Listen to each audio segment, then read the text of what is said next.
So, I pontificated, my finger waving hazardously as I swayed on the bar stool.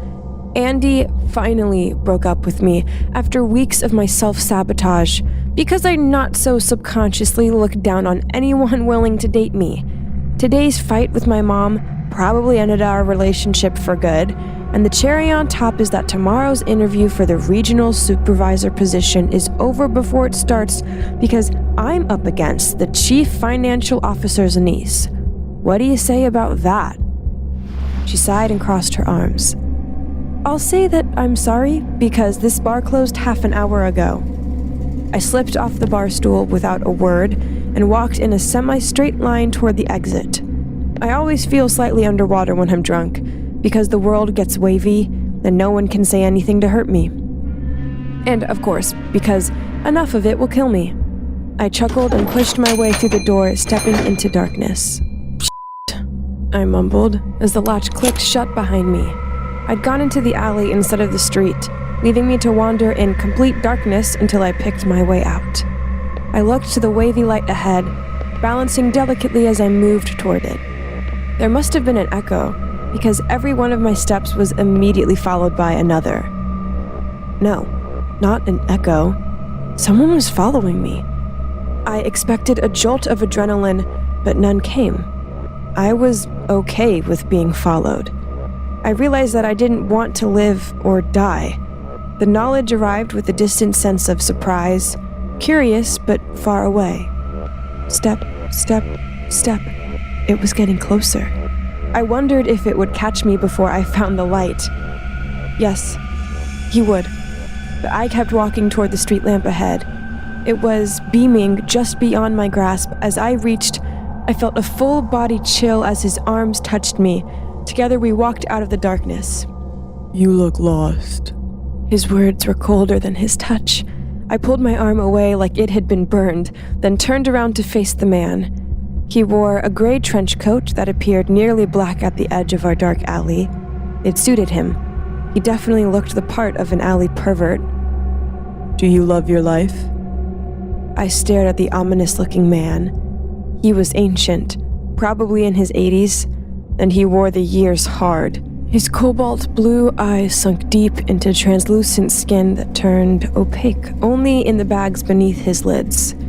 I studied his face. I loved the life I wish I had. He pulled a small, black box from inside his coat and extended a gnarled, knobby hand. To the one who wants to be the best person for the task before them. It went against every warning that had been drilled into my head since childhood, but I took a gift from the stranger. I looked down as I opened it to find a single black ring inside. Good luck at your interview tomorrow, Jasmine, he whispered, in a voice that was so much more chilling because it was an attempt at sounding sweet. How did you know my name? And when I looked up, he was gone. Natalie Bedford walked into the interview looking immaculate from the top of her $500 haircut to the tips of her Jimmy Choos. I was proud of how genuine my smile looked. I had a lot of practice at faking it. We both looked across the desk at Erin. She smiled at me, then smiled wider at Natalie. You've both impressed us over a series of very enlightening discussions. Jasmine, you've continued to succeed in a variety of tasks here at Letchford Eons over the past 7 years. Natalie, in 6 short months, you've proven to be a strong candidate for a supervisory position. It's crucial to see how you interact with people in unexpected situations. So, we've called in our 2 finalists to see how you think on your feet. Her plastic grin grew wider. Natalie, what would you say if 2 of your subordinate task managers refused to work together? I twirled the ring on my finger, sliding it across the sweat I kept hidden in my palm. While it didn't have any real emotional significance, I'd decided to wear it after realizing that it was the first gift I'd received in 2 years. Well, I'd say this is why you should only hire white people. She slapped both hands over her mouth as her eyes bulged. Erin and I stared at her in silence. But it was too late. The supervisor position came with a lot more benefits than simply doubling my salary. I finally had authority over the people whose slack I'd been picking up for 7 years, and my new office was half the size of my entire apartment. Natalie had ordered several pieces of furniture from Wayfair before her interview, and they fit my office perfectly. Since they'd been purchased on the company dime, I was allowed to keep them. She seemed as shocked as I had been at her answer, but no matter how much she begged, pleaded, and swore she didn't know why those words came out of her mouth, it was too late. HR had been notified, and there was no way that she'd ever get a supervisory position with that on her record. The interview had immediately ended with my promotion by default. With Natalie out of the picture, there was no denying that I was the best person for the task. I should have realized that my $500 haircut and Jimmy Choo's would make me a target. "You can spare a few bucks," the scraggly man muttered as I walked by. I almost hadn't noticed him curled up on the fringes of the streetlight's glow, but he was impossible to ignore up close. Every tooth was black and rotting. His hair hung in tangled, greasy strands that clearly hadn't been washed in days. His long, broken fingernails were dirty and yellow, and track marks blemished both arms and his neck. I could smell his smile. "Sorry, I can't right now." "It wasn't a question," he pressed, stepping forward. Click. He'd drawn the switchblade before I even realized that he was moving his hand. I looked frantically around the dark street to realize that we were completely alone. He'd planned this attack carefully. I stepped back, trembling as he moved forward. I squeezed my purse with my left hand and covering the ring with my right thumb, fruitlessly hoping to protect them both. "Only one of us is leaving with your cash," he gurgled, raising the knife higher. "And I don't think you're up to the task." "What?" I gasped. He reached for the purse as I raised a hand to protect myself, and we both stumbled, his arms pinwheeling while I spun around, and he lost his balance. He hit the ground with the sickening crunch thud of a watermelon colliding with human teeth. He groaned and rolled over. The knife stuck out of his chest. Its blade lodged between his ribs. Frothy blood churned a continual stream of air bubbles from the open wound. I was watching a human lung deflate. His spinning eyes finally found me. The man's cracked lips tried to form words that couldn't escape from a dying lung. He wanted me to help him. I reached in my purse for the phone. Then I stopped. We were completely alone. I hesitated. Then I ran. I tapped my finger against the steering wheel as I hugged the curves. This, technically, was the long way to work, but that was a deliberate choice. Route 1913 added 20 miles to my trip by making a rural loop around the city, but it cut out all traffic, and the BMW M3 was a hell of a lot of fun on winding country roads.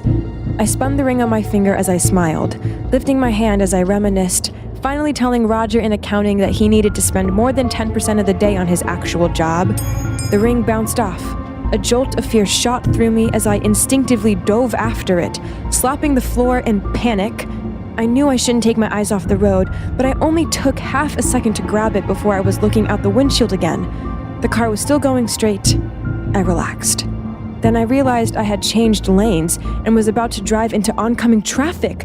I overcorrected just as a bridge came into view, and there was no doubt that I was going to crash. The car had too much power before the turn, and all I could do was brace myself. It spun so violently as it crunched and crunched and crunched and crunched, and I was reminded just how tiny and fragile my body was against a world that truly didn't care if I died. I wasn't upside down or right side up when the spinning stopped, because it's impossible to know which way gravity works when everything you feel is pushing back. All the world was smashed, and I couldn't move in this claustrophobic prison that kept me mangled on all sides. I didn't have enough energy to cry. It took several seconds to find my right arm. It was still attached, but felt wrong, like my elbow had forgotten which way to bend, and my shoulder was a long way from where it should be. I was glad the arm was pinned out of sight beneath my body, because I was terrified of what it looked like. I wanted to pass out, but that release eluded me. Hazy, semi-consciousness untethered me from understanding, with enriched pain serving as the lone chord between stark reality and fever dreams. Mom and Andy and 1,000 other images stood large and wrapped me in giant hands, crushing my chest so that I couldn't inhale. I awoke to the taste of copper in my mouth and the feeling of drowning. The car's metal frame had closed so tightly around me that I couldn't take a full breath. I hadn't prayed in years and had never done so with a full heart, but I called out to God and Satan in my mind, promising to love whichever one ended my pain first. We found something, Came a voice from above.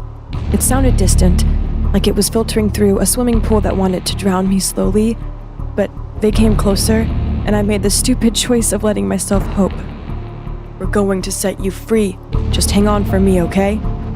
I turned my head slightly, stopping when shards of glass pressed into my soft cheeks. I didn't even try to cry. The glass was too sharp and too close to my face for anything but complete stillness. Daylight flooded in as they pulled debris away. A hand came through the light. It touched my shoulder, and I screamed with agony. The arm bounced back in shock as I heard the unmistakable sound of tearing flesh, just like a raw chicken breast was being pulled apart by its fibers. Holy shit! Mitch, your arm! The second voice was close, very close and filled with panic. It must have been the paramedic's partner, and he sounded like a man about to lose control. There's so much broken glass. I told you to stay back. Mitch, fuck! Bleeding, it's everywhere! Okay, Jim, listen to me. I've severed my brachial artery. Listen, we don't have much time. How are you so calm? Look at your fucking arm. You're going to die. Mitch, stay quiet and listen. This is what being a paramedic is all about. We stay calm. This is a rough situation for your third day on the job, but I need you to stabilize my arm before I lose consciousness. My heart beat faster with each word. I wanted to cover my ears, but my arms were still pinned. Okay, Mitch, I'm calm. The second voice responded in a slightly less terrified tone. Okay, holy shit, is that a pool of gasoline? Mitch, the entire undercarriage is sparking, and the smell is getting worse. I nearly puked when the odor hit me. Somewhere nearby, a lot of gas was leaking. Jim, Mitch groaned in an extremely tired voice. We're very short on time. I'm about to... Look, if you want to be the best paramedic possible, then prove it through whatever task fate hands you. Oh shit. I rubbed the ring. I'd slipped it back on my finger just before the accident, and it sat snugly at the base of my finger. I tried to slide it off. It didn't budge. My arm was too pinned, too mangled for even such a simple task. I wanted to sob, but the car kept my lungs from expanding wide enough. The sparks hit gasoline. Mitch, can you hear me? In the ensuing moment of silence, I heard the first flicker of flame. Oh shit, Mitch, we have to get the fuck out of here. Mitch remained silent. I'm sorry. He sobbed. I'm so sorry.